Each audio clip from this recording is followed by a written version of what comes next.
আসসালামু আলাইকুম, কেমন আছেন আপনারা সবাই? আশা করি সবাই ভালো আছেন, যেখানে আছেন সুস্থ আছেন, তো আমরাও ভালো আছি। আগে কথা বলেন, দেখেন মানে তাবি এমন করতেছে, তাবি আগে কথা বলবে, তারপরে আমরা কথা বলবো। হ্যাঁ বলো।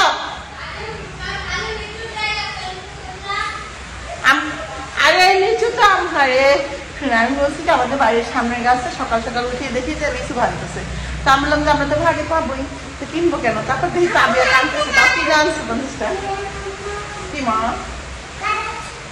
আচ্ছা, কিনে আনছিলাম 50টা, সেটা খাইছে।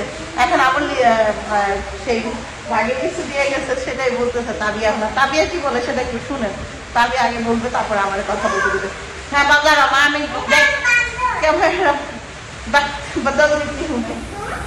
এই দেখেন কিভাবে ঝলতেছে, সেটাই দেখাচ্ছি। না এই যে আমি এখন যাবো, গোসল করতাম এখন। যাবা ফুল যাবা মা? হ্যাঁ আসো। আচ্ছা, তো এই যে প্রথম হইলো লিচু গাছে লিচু ভাঙছে, ওই দেখেন পুরা গাছের লিচু ভাঙছে। তাবিয়া লিচু খাবে না? বেবি খাবা? হ্যাঁ কামটা করছে। ওই যে তোমার দাদিকে দেখে বলি, আনো 100 লিচু কিনা।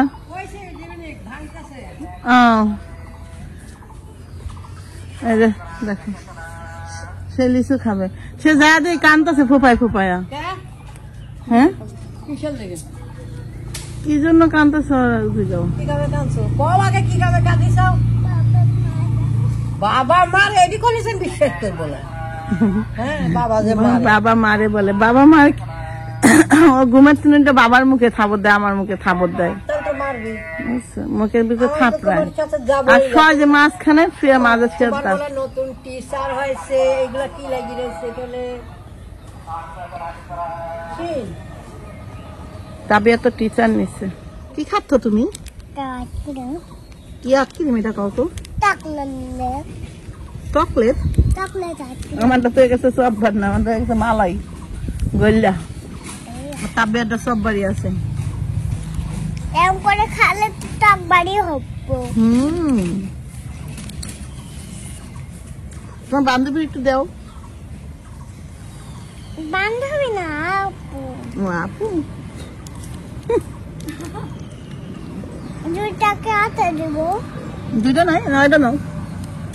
মুখে একটা খাবি। মুখে একটা খাবি তো তোমারটা দাও। দেখটা না ওটা তো মুখে দেখেন, একটা তো গত করতেছে কখন থেকে। একটা তো ছোট আছে, আর আরেকটাই দেখেন শুরু করে দিছে নামাজ পড়ে আইসা। এই আমার পোলাপানের কাহিনী। আইতেছে তোর দাদি, এখানে গত করতেছে, এখানে তো গাইতে ছেড়ে দিব। আচ্ছা ও না তো করতেছে তুই নামাজ পড়ে এসে তার দরকার সে করা। হ্যাঁ আরে বুড়া বেটা, আরে বুড়া, আমার মায়ের 8টা লাগবো। দুই ভাই বোনে কি শুরু করে বলে মাছ ই করবো। তাবিয়া মাছ চাষ করবো, আর দাদি মাছ ছাড়া ভাত খেতে পারে না, মাছ দিয়ে ভাত খেব দাদি। আর তা নইলে গত করতেছে আমারে, আমার লিগা আমার মারে গত করে মারি যাচ্ছি। কিসের জন্য? মা দেখেন, ওখানে দেখেন, এই যে এখানে গত করতেছে।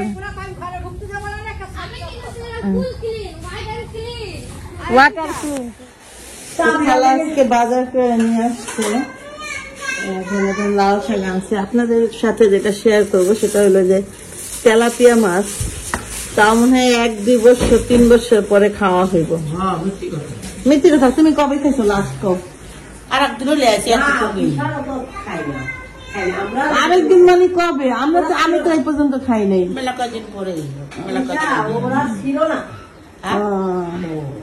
আমার তো মনে হয় যে আমি 4-5 বছর পরে তেলাপিয়া খাইতেছি।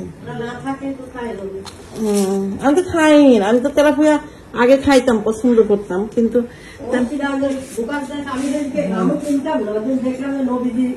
তেলাপিয়া মাছ পছন্দ করে। বুঝছো, তো আমি তো খাই না, তোমরা তো আমাদের মাঝে মাঝে এনে খাইতে আমরা না থাকতে। তারপরে থেকে আগে কিনে খাইলাম আজকে, আর একদিন খাইছি। তেলাপিয়া মাছ কিন্তু স্বাদ, এক সময় খাইছি আমি, এখন খাই না, প্রায় 3-4 বছর হয়েছে খাই নাই। নাহলে আমি খাইতাম না, এখন দেখলাম যে আমাদের নবীজি এই মাছ খুব পছন্দ করছে তেলাপিয়া। তো ডাক্তার এই যে চা বানাইছি, চা হইলো, আর এই দেখেন সিন দেখেন, এই হলো ম্যাডাম হলো দেখতেছে, এই হলো ম্যাডাম খাওয়াচ্ছে, দুধ চাট খাইয়া রুটি দিয়ে খাওয়াচ্ছে। ম্যাডাম তাবিয়ার দাদি, হ্যাঁ বুঝছি এটা তাবিয়ার দাদি, আর আমি হলো চা দিতেছি বসতে। এটা এই লাশ দিয়ে কাটছি আমি। হ্যাঁ এগুলি কিন্তু আমার, এগুলা ও কাট, এই যে লম্বা গুলি, আর এই যে আপনি কাটিছেন একটা বেকা, একটা ছোট, এই যে কোন সাইজের না, এই যে দেখেন একটা ডিম ডাম, আর এই যে আমার গুলি দেখেন কোনদিনও তাহলে। আরে যাই হোক, তো আমি যে কারণে ক্যামেরাটা ধরছিলাম ও তো আমি কইতে চাইছিলাম আমার একটু ছোট সাইজ আছে আর একটু বড় সাইজ আছে। আচ্ছা এবার কন এত বড় ডাটা কে ডাকা রে? কেন এক মুড়ি খাবেন, এক মুড়ি ধরবেন, আর আমার দেখেন সাইজটা কত সুন্দর, ধরবেন কতি আর খাবেন কতি, দেখেন আমার সাইজটা দেখেন কত সুন্দর। আপনারা সব কমেন্টে জানাবেন কারটা ভালো আচ্ছা লাগে। কন এই দেখ দুই সাইজের, এটা মা এটা বাচ্চা, হ্যাঁ মা এটা ম্যাডাম কাছে আমি কাছে, কোন সাইজ দেখেন কত বড় এক বড় মুড়ি সাইজ। ধরতে হবে, এক মুড়ি খাতে হবে, আর আপনারটা খাবেন কতি ধরবেন কতি। বেটা এটা দিয়ে এটা এই যে একটু চাটবো আবার একটু চাটবো, আর তার এতখানি মুখের মধ্যে কেমনে দিব? টাকা কাটতে হয় চাঙ্গাল করে, যাতে একটু ধরা যায় একটু খাওয়া যায়, বুঝছেন? কি অবস্থায় মাইয়া কত বড় বড় ডাটা কাটছেন। আর কাটবেন না? হ্যাঁ কাট, কেটে এলাম সবকে। কোথায় যাচ্ছেন আপনি? নাস্তা করতেছি ভাই, হ্যাঁ নাস্তা করতেছি, কই যাবো? একটা রুটি খাই সকালে শুধু। তাই ভালো, একটা রুটি খান সকালে। এই যে একটা রুটির ভাবে গরিব হয়ে গেছেন যে। না না না, এটা বয়সের সাথে সাথে তোমার হলো সবকিছু মেনটেন করতে হয়। বয়স হয়েছে আপনার? হ্যাঁ, এখন একটা রুটির বয়স আমার, বাবা আর কদিন পরে হবে হাফ রুটির বয়স। কারণ তুমি জানো সকালে নাস্তাই করো না। কে কইছে? মা দি কইলো আমি হলো কি যেন কি ডায়েট করি, খালি ভাত খাই। না ঠিক, তুমি ভাত পাইলে তোমার মাথা ঠিক থাকে না, এটা একটু সত্য কথাই বলছে। এই যেটা দেখছো বছরের প্রথম ঋতু, হ্যাঁ দেখাইলাম টক টক পাকেও নাই, দেখো বিক্রির জন্য পায়রা ফেলছে, এই লিচি মানুষ কিনবে, দেখো সম্পূর্ণ সবুজ। এই যে ওই গাছে বড় গাছটা বাদুর খেয়াল হইতেছে এই জন্য। তো এই যে দেখেন বছরটার প্রথম ফল আপনাদেরকে দেখাচ্ছি, লিচু। তো লিচু হলো ওই যে দাঁতিতে যে গাছটা আছে, ওই গাছে লিচু ভাঙা হয়েছে, 50টা না 100টা দিন কিনে আনা হইলো, বাচ্চারা খাবে। গাছ আমাদের ঠিক আছে, কিন্তু গাছ তো বেচা দেওয়া হয় প্রতি বছরে জানো। আর এই হলো তেলাপিয়া মাছ, বললাম তো অনেক বছর পরে খাবো আমি, অনেক খাইছে বলে, আমি যখন ছিলাম না তখন বলে মা ওরাই না খাইছে। আর সকালের নাস্তা, এই দুপুরে রান্না প্লাস সকালের নাস্তা একসাথে মনে হয় হচ্ছে, এরকম অবস্থা। খালা থালা বাড়ি দিচ্ছে, সকালবেলা দৃশ্য আপনাদের সাথে শেয়ার করলাম। তার নাস্তা করছে,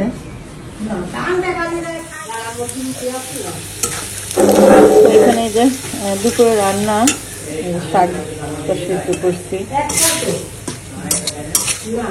শাকটাকে এখন তেলে দিব। মাছটা ভেজে উঠাই নিচ্ছি। তো এই যে মশলা কিন্তু আমি কষাই ফেলছি, আপনাদের সাথে মশলা দেওয়াটা শেয়ার করতে পারিনি, মিক্সে খেয়ে দিয়েছে। সরিষাটা আমি কষাই নিলাম, আমি বেশ মাঝে মাঝে মাইখাও চড়াই, মাইখা যদি বসাই সেটা আরো ভালো লাগে, যেটা ভীষণ যেটা স্বাদ। আমার শাশুড়ি খুব পছন্দের খাবার, প্রিয় খাবার বলে। আজকে মাথায় বসে বসে বলতেছে আমার শাশুড়ি মা, যেটা আমার প্রিয় খাবার। কারণ কি অন্যান্য জিনিসটা চাবাইতে পারে না বেশি, এই মাথায় এত সুন্দর, এই মাছটা এত সুন্দর, প্রিয় খাবার ললিপপ। হাত দিয়ে রান্না করতেছে, পা মনে হচ্ছে পা রান্না করে না, পায়ের মতো টেস্ট। আমরা যেমন মুরগির পা খাইতে পছন্দ করি, মনে হয় যে প্রিয়, এরকম পাশে গেছে, এটা হইলো মুরগির পাও। এই তো কষাই নিয়ে যাচ্ছেন এটা। আর এই চুলাটা হলো এই যে ডিম ভুনা করে দিব কানকে। তো এই যে বর্তমানে রান্নার এই পরিস্থিতি, দেখেন সে ডিমটা একটু হালকা চুলার জালে দিয়ে রাখছি, কারণ কিছু ডিম আছে গন্ধ কয়, যে গন্ধ না কয় তাহলে তাদের টান খাবে না। আর এদিকে তবে ডিম ভুনা মানে ইলিশ মাছের ডিম স্যার অন্য মাছের ডিম ভুনা করলে কিন্তু আস্তে জালে সুন্দর করে বেশি করে ভাজতে হয়, অনেক বেশি, তাহলে একটা কেমন যেন একটা গন্ধ থাকে না। তবে আমাদের বাড়িতে মাছ কিন্তু ধুইয়া মনে করেন গাছ করে হলাম বাঁচতে দিচ্ছি, একটু মাছতে জালে বাঁচতে হোক তরকারিটা। তার বাকি মাছটা ভুনা করব। তো দুপুরে রান্না করে আসলাম হলো আমার রান্নাঘরে। আসার কারণ হলো একটু উফটান বানাইছিলাম অনেক আগে, গুছিয়ে গুছে রাখছে, সেই উফটানটা বের করে রাইখা যাওয়ার কথা ছিল। মনে করছি রাখছি, রান্না করে আসছি, এখন দিব, সে দেখি বাইরেই করি না, এটা তো ডিপে। দেখেন খুলে গেল ফ্রিজটার এই যে এই জিনিসটা ভেঙে গেছে, যে এই যে দেখতে পাচ্ছেন এটা ভেঙে গেছে, এজন্য যখন ধরি তখনই অ্যাক্সিডেন্ট করি। এই যখন ধরবো তখনই অ্যাক্সিডেন্ট, একটা শো হিসাবে রাখতে দিই। যাই হোক, ভাগ্য বলো এখানে কিছু রাখা যায় না, এটা সরাই ফেলতে হবে, কোনো কাজে লাগবে না। ভাত আল্লাহ, এই বোতল খুঁজা দাম, বোতলটার কি অবস্থা, টেবা গেছে, বোতল না ফাইটটা দেবো গেলে কি অবস্থা, বোতল খুঁজা মরি পাই না। থুয়ে গেলে এখন হলো মুখে দিতে পারতাম, ওটা হয়ে গেল। আমার বোতলে বলে শুনছি আসছি তো একটা তাবিয়াকে দিয়ে একটা আমি খাই, একটা টান খেয়ে গেলাম। যদি টান শুনে যে আইসক্রিম আসছিল ফিরে এতক্ষণ এই আইসক্রিম থাকতো না, কখন শেষ করে ফেলতো। আমার বাড়িটার নাকি আল্লাহ জানে আইসক্রিম, কারণ বাড়িটা তাই নাই না রাখে আইসক্রিম। ওকে, চলো নিচে যাই এগুলোকে নিয়ে, আইসক্রিম আর হইলো উত্তান, এটাকে এখানে রাখা দিই, একটু পরে এমনি ঠিক হয়ে যাবে। আর এগুলা নিয়ে নিচে যাই। আমার তাবিয়ার হাতের লেখা দেখেন, লোকটা কাঠমানো, বাইরে একদম অন্ধকার হয়ে আসছে। তা আমি হঠাৎ করে বারিন্দা আসলাম, বারিন্দার থাইটা লাগাই দিব, আর বলটা ছিল, এই মুহূর্তে দেখি একদম অন্ধকার হয়ে বৃষ্টি নামতেছে। আমার পুরা বাড়ি এখন অন্ধকার, একদম পুরা বাড়ি। তাবিয়া আসতেছে, বৃষ্টি আসতেছে, শব্দ কিন্তু শুরু হয়ে গেছে। রান্নাঘরের থাইটা লাগাই দিব, রান্নাঘরের থাইও খোলা, একদম তাবিয়া রুমের থাই খোলা। গরমের মধ্যে সব থাই খুইলা দিছিলাম, এখন সব লাগাই দিতে হইতেছে। যাক, তাই লক করে দেওয়া উচিত, না তো বাতাস আবার খুইলা যাবে। দেখেন একটা সব থাই খুইলা রাখছি। ওকে, যত তুফান আসুক সবাইকে মোবারক, আপনাদেরকে মোবারক। যত তুফানের দরকার ছিল, যত তুফানের ঝড়ের দরকার ছিল না, বৃষ্টির দরকার ছিল। ঝড় আসলে তো অনেকের অনেক ক্ষতি হয়, বিশেষ করে আমাদের বেশি ক্ষতি হবে, কারণ আমার বাড়িতে ঘর নাই তো। আমার বাপ মার জন্য অনেক খারাপ লাগে, আমার বাপ মার অবস্থাটা কি হইব। ঝড় আসলে ঘরটা উড়াই নিয়ে যাবে, সবচেয়ে ভালো হইব, ঘর তো দিতে পারবো পরে। ওকে, তো পরে আবার কথা বলছি। এই থাইটা খোলা থাক। তো এই আজকের দিনটা আপনাদের সাথে মোটামুটি ভাবে শেয়ার করতে পারলাম, ভালো লাগলো আমারও। সকাল থেকে এই পর্যন্ত দেখেন আমার বাড়ির আশপাশ। তো এই বিছানা, এই চাদরটা অনেকদিন হয়েছে বিছাই না, কিন্তু কাবার খুঁজে পাই না। এটা তানজিলার বিয়ের সময় হারাইছে কাবার, যাই হোক এই জন্য আর পরাই ব্যবহার করা হয় নাই। আজকে ভাবলাম যে কাবারটা দিয়ে ব্যবহার করি। চাদর প্রচুর ময়লা হয়, কারণ এই ঘরের মধ্যেই টাবে ওরা খাওয়া দাওয়া করে। চামড়ি বেশিরভাগই রুমে থাকি, আমার এই রুমে, এই জন্য এই রুমের চাদরটা বেশি ময়লা হয়। এখন বিছাই দিব।